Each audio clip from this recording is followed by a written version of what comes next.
What's the funniest way I ever got revenge on a teacher? My sophomore biology teacher, Mrs. Keller, was obsessed with professionalism.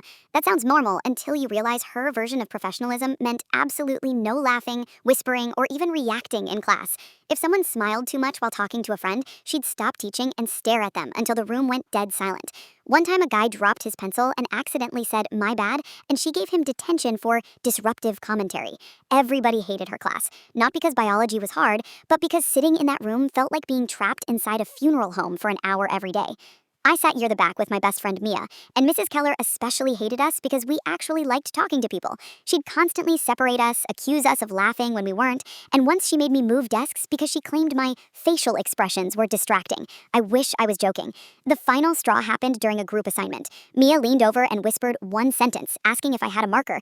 Mrs. Keller immediately ripped the worksheet out of her hand and announced in front of the whole class, "Since you two clearly can't behave professionally, you can complete this separately after school."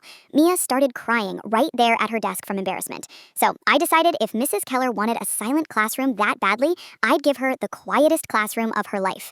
That night, I made a group chat with basically everyone in class and explained the plan.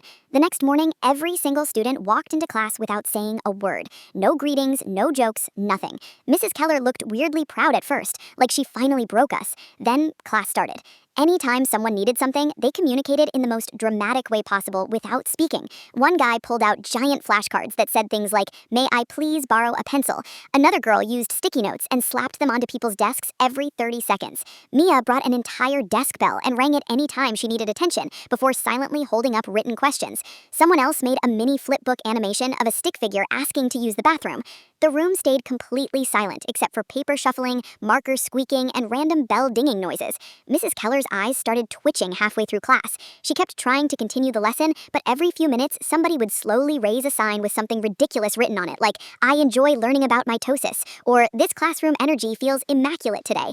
Then came the breaking point. Near the end of class, one student in the front row quietly pulled out a harmonica and just held it up in the air without playing it. Mrs. Keller absolutely lost it. She slammed her textbook shut and yelled, "What is wrong with all of you?" The entire class slowly turned toward her at the exact same time. Then Mia lifted one final poster board that read, "We're being professional." Even the vice principal laughed when he got called in. Mrs. Keller banned signs, sticky notes, bells, and non-verbal performance behaviors the very next day. But honestly, seeing her try to write all those new rules into the syllabus while we sat there silently smiling was worth every second.